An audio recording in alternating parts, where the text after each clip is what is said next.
রহমানির রহিম। আসসালামু আলাইকুম। আজকে আমরা শিখব কার্যপত্রের ছকটা কিভাবে টানতে হয়।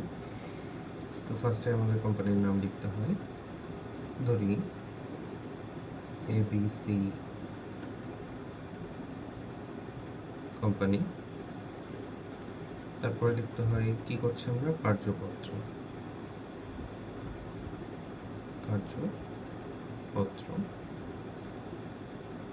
আজকে আমরা শিখব 10 ঘর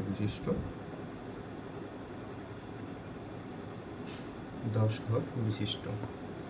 তারপরে কত সালের করছি, ধরে নিলাম আপনাদের যেহেতু সামনে পরশুদিন পরীক্ষা, তো 2025 সালের 31শে ডিসেম্বর তারিখের সমাপ্ত বছরের জন্য। এটুকু হচ্ছে আপনার কার্যপত্র হেডিং। এবার আসি আমরা ছকে। ছকটা অবশ্যই, আর পরীক্ষাতে কখনো মার্জিন আপনারা দেবেন না। অ্যাকাউন্টিং পরীক্ষাতে মার্জিনটা দেওয়া দরকার নেই। ছকটা হিসাব মতো টানবেন।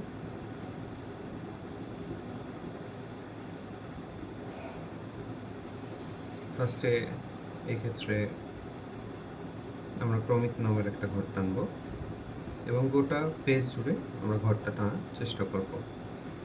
তারপরে আমাদের হিসাবের নাম, তারপরে আসবে আমাদের রেওমিল, তারপরে আসবে আমাদের সমন্বয়, দেন সমন্বিত রেওমিল, আমি জানি আপনারা জানেন। তারপরে আয় বিবরণী এবং হচ্ছে আর্থিক অবস্থার বিবরণী।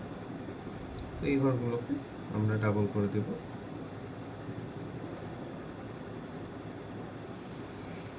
আচ্ছা, প্রত্যেকটা ঘরেই আমাদের তাহলে 1টা 2টা 3টা 4টা 5টা, 5 দুগুণে 10, এই জন্য হচ্ছে এটা 10 ঘর বিশিষ্ট। এক্ষেত্রে আমাদের ডেবিট ক্রেডিটের ঘর আলাদা করতে হবে।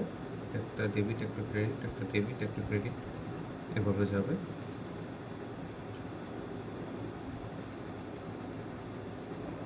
আশা করছি আপনারা পারবেন। তাহলে ফার্স্টে আমরা ক্রমিক নং, ফার্স্টে আমরা লিখে দেব ক্রমিক নং, তারপর হিসাবের শিরোনাম,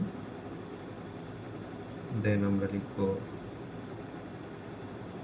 রেওমিল, তারপরটা হচ্ছে আমাদের সমন্বয়, দেন আমাদের সমন্বিত রেওমিল, তারপরে হচ্ছে আমাদের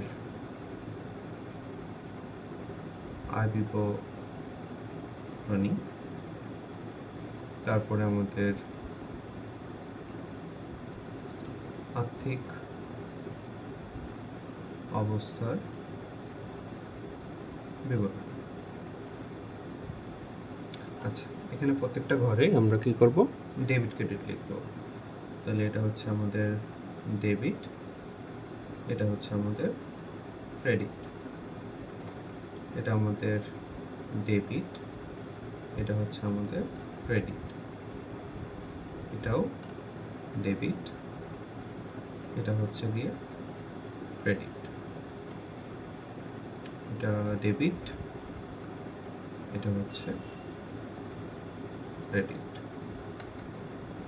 এটা ডেবিট, এটা হচ্ছে আমাদের ক্রেডিট। এই হচ্ছে আপনাদের কার্যপত্রের ঘর। আশা করছি আপনারা কার্যপত্রের ঘরটা না শিখতে পেরেছেন। ধন্যবাদ সবাইকে। আসসালামু আলাইকুম।